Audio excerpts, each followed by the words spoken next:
But for now, it gives me great pleasure to introduce you to somebody you all know very well, the Chairman of ID Ireland, Frank Ryan.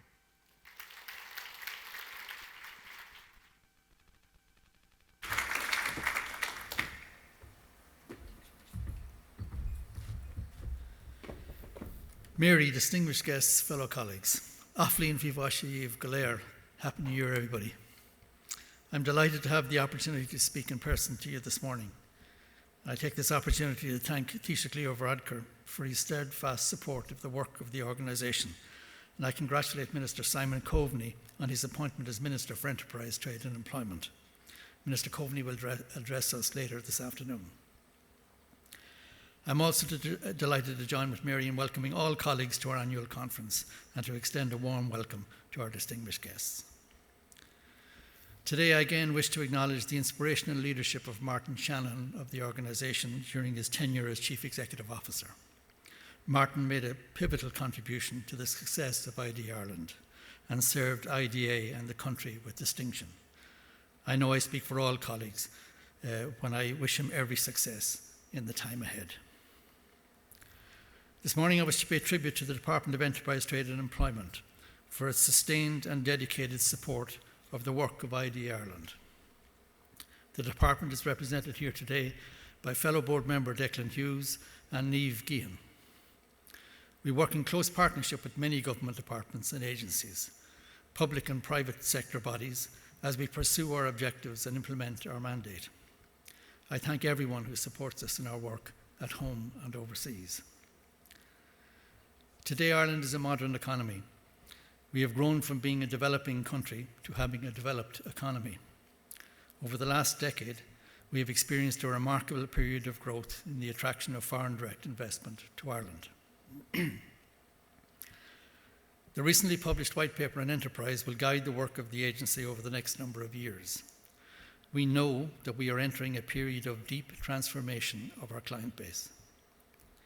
This change will manifest itself, for example, in automation, the digitalisation of manufacturing, our response to climate change, energy supply and security, and the creation of a sustainable economy.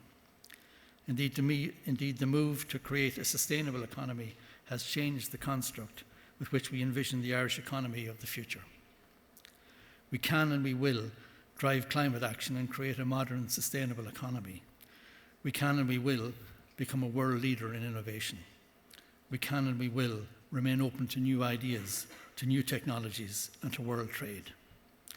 There's an Irish proverb that I'm fond of, in Ní Chéile a Tógadh na Caisleán. By degrees, the castles were built.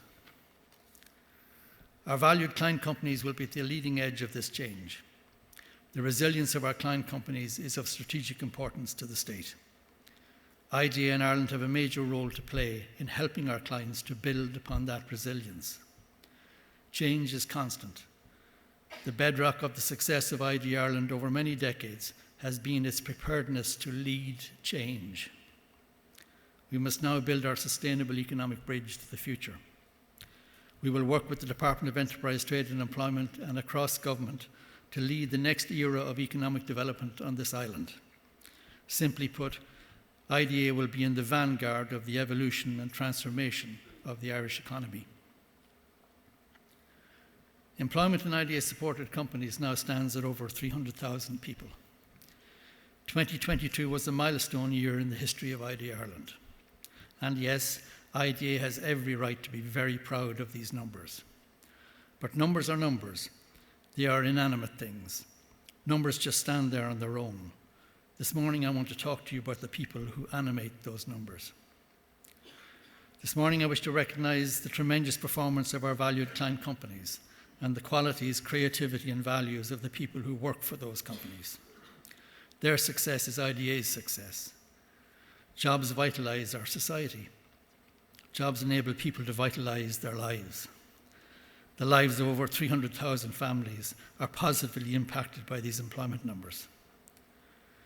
When indirect employment is included, over 500,000 people derive their employment from foreign direct investment. In the words of Ralph Waldo Emerson, and I quote, "A creative economy is the fuel of magnificence," unquote. and the people who work in our valued client companies have made a magnificent contribution to the growth of the Irish economy. This morning I recognise all colleagues in IDA at home and overseas. I recognise your outstanding professionalism and unwavering commitment. Every day you bring your dedication and creativity to work. Notwithstanding current global uncertainty, you delivered a stellar performance in 2022.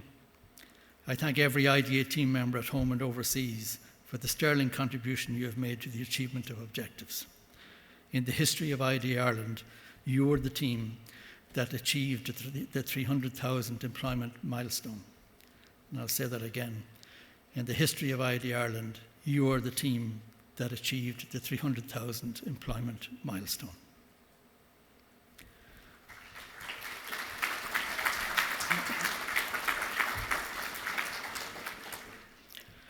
IDA looks forward to working with our valued client companies in the time ahead.